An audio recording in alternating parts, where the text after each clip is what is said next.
अस्सलाम वालेकुम व्यूअर्स, उम्मीद है आप सब खैरियत से होंगे।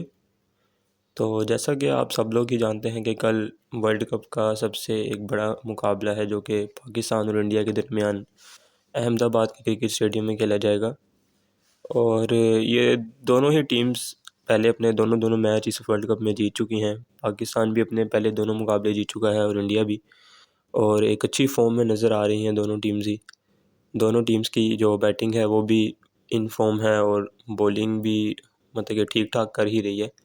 तो ये अब दोनों टीम्स के लिए एक अच्छा मुकाबला होगा और दोनों टीम्स में से जो भी ये मुकाबला जीतेगा वो एक तरह से अपनी सेमीफाइनल में जगह पक्की कर लेगा, क्योंकि 3 में से 3 मैच जीतने के बाद बाकी जो रिमेनिंग उनके मुकाबले हैं उनमें से 2-3 मुकाबले जीतना कोई इतना मुश्किल काम नहीं। तो जो भी टीम ये मुकाबला जीत जाएगी और 3 में से 3 हो जाएगी तो उसकी सेमीफाइनल में एक तरह से जगह ना वर्चुअली पक्की हो ही जाएगी।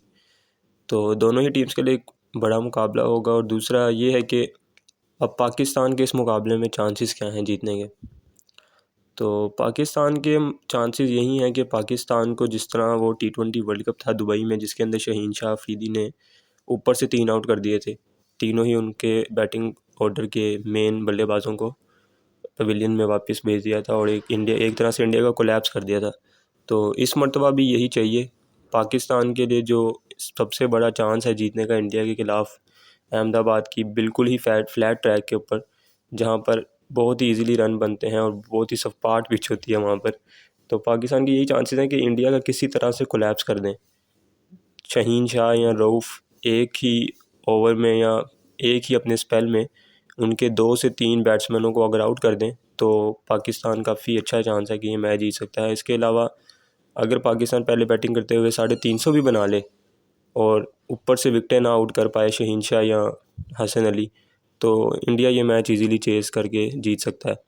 क्योंकि ये इस तरह की पिचेस नहीं है जहाँ पर दरमियान में मिडल ओवर्स में या बीच बीच में एक आधी विकेट लेकर टीम जीत सकती है। इसके अंदर आपको बिल्कुल ही बैटिंग ऑर्डर को नीचे लगा के रखना पड़ता है शुरू से ही। तो पाकिस्तान के लिए यही चांसेस हैं कि इंडिया का कोलैप्स किया जाए और अगर पहले बैटिंग की जाए तो फिर 300 क्या 350 का टारगेट रखा जाए अपने दिमाग में कम से कम भी, क्योंकि 325 इंडिया मतलब कि हंस के कबूल करेगा और चेस भी कर सकता है। तो बॉलिंग का एक क्रूशियल रोल रहने वाला है।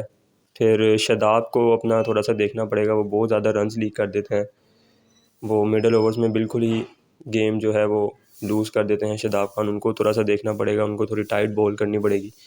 और रोहित शर्मा का एक मेन रोल रहेगा, क्योंकि रोहित शर्मा ही इंडिया के जो बैटिंग ऑर्डर है ऊपर से एक गेम सेट कर देते हैं, एक रन रेट सेट कर देते हैं 7-8 का, जिसके बाद वो फिर विराट कोहली आराम से मिडल ओवर्स में लेके चले जाते हैं गेम। तो रोहित शर्मा अगर शुरू के 5 से 6 ओवर खेल जाते हैं तो पाकिस्तान के लिए गेम में वापस आना मुश्किल हो जाएगा।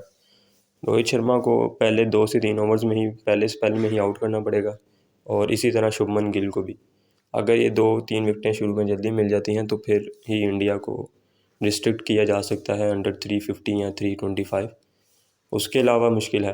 अगर रोहित शर्मा पहले 5-6 ओवर टिक गए और खेल गए कोई 10-15 ओवर तक, तो पाकिस्तान के लिए गेम बहुत मुश्किल हो जाएगी।